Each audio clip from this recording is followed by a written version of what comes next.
So the Montreal real estate market has been somewhat stagnant over the last few years. Demands for houses are a lot lower compared to COVID, and interest rates are a lot higher, so a lot of new home buyers cannot get qualified for anything over $500,000. And if you're looking for a single family home, you don't need to be a real estate agent to know that you cannot find anything for less than $500,000 on Montreal Island. But things might just be about to change. If you're a homeowner of the greater Montreal area or you're planning to become one, I'm going to share with you the market statistics and trends from May 2024. So you might want to stick around to see if June 2024 is your time to enter the market.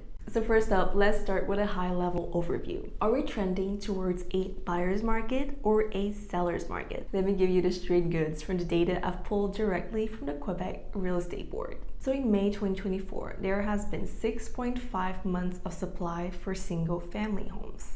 What does this mean? Months of supply indicate how many months it would take for all the homes currently on the market to sell, given the average sales volume. 4 to 6 months indicate a balanced market. Less than 4 months indicate that there's not a lot of inventory available, which drive prices up. More than 6 months indicate that there's lots of available inventory, which drive prices down. So clearly, we are deep within buyer's market territory. This is, however, a decrease compared to last month's of supply, which was 6.62 months. The reason for that might just be seasonal. There tend to be more listing coming in spring, and as we're approaching summer, ending the Q2 period, those houses that has been listed are getting sold. So it's understandable that there would be less months of inventory on the market. There is nothing significant to report on that level. Moving along, the median price for a single family home in May 2024 was $730,000. This is actually an increase versus last month's price, which was $703,000. But it is, however, a decrease versus last year's price of May 2023, which was $735,000. So the increase compared to last month, again, might just be because more properties are getting sold as we're approaching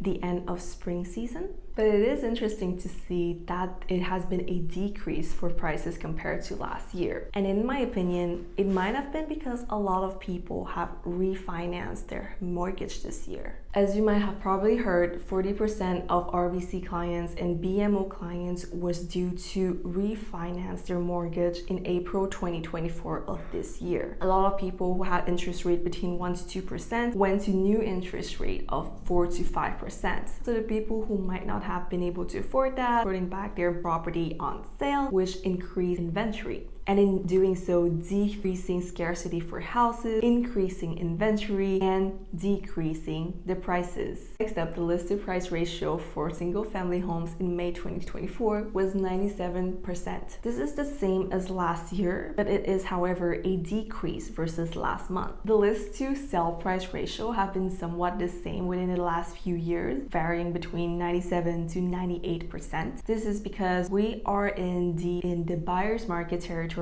where houses tend to be sold low asking with little to no bidding war. Moving along, the average days on the market for a single family home in May 2024 was 55 days. This is a decrease compared to last month, which was 57 days. And it is also a decrease versus last month, which was 64 days. Now, the variation versus last month is not very significant, but the variation versus last year is 10 days faster. This indicates that houses are getting sold faster than they used to. For those of you contemplating purchasing real estate in the near future, fixed rate vary from 4.69% to 5.04%, and variable rate vary from 5.95% to 6.55%. I would advise that you consult a financial advisor or a mortgage broker to see which rates are the best options for you.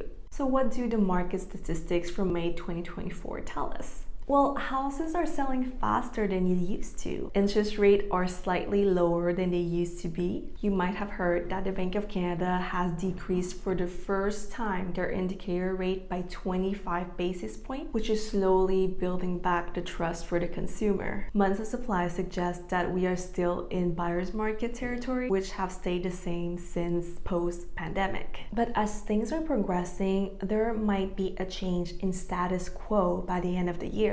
Why do I think so? Because there's a lot of things happening right now in a national level. Laws are being put into place to entice first home buyers to enter the market. For example, in August 2024, there might be a new law that would increase the amortization period from 25 years to 30 years for first home buyers purchasing new construction. That would make new construction more affordable to buyers, bringing more buyers onto the market. And with more and more buyers entering the market, things might just shift into the seller's favor. Of course, I'm talking about things that are happening on a macroeconomic scale, but things vary very much from one region to another. So you might want to consult a real estate expert to have a detailed analysis of the real estate market in your area. Feel free to click on the link below to book a discovery call with me if you want a free home evaluation or a consultation for purchasing your first home. Don't worry, it's a no pressure consultation. I'm always going to give you the straight goods. If not, you can check out my other video and I will be back next month with an updated report.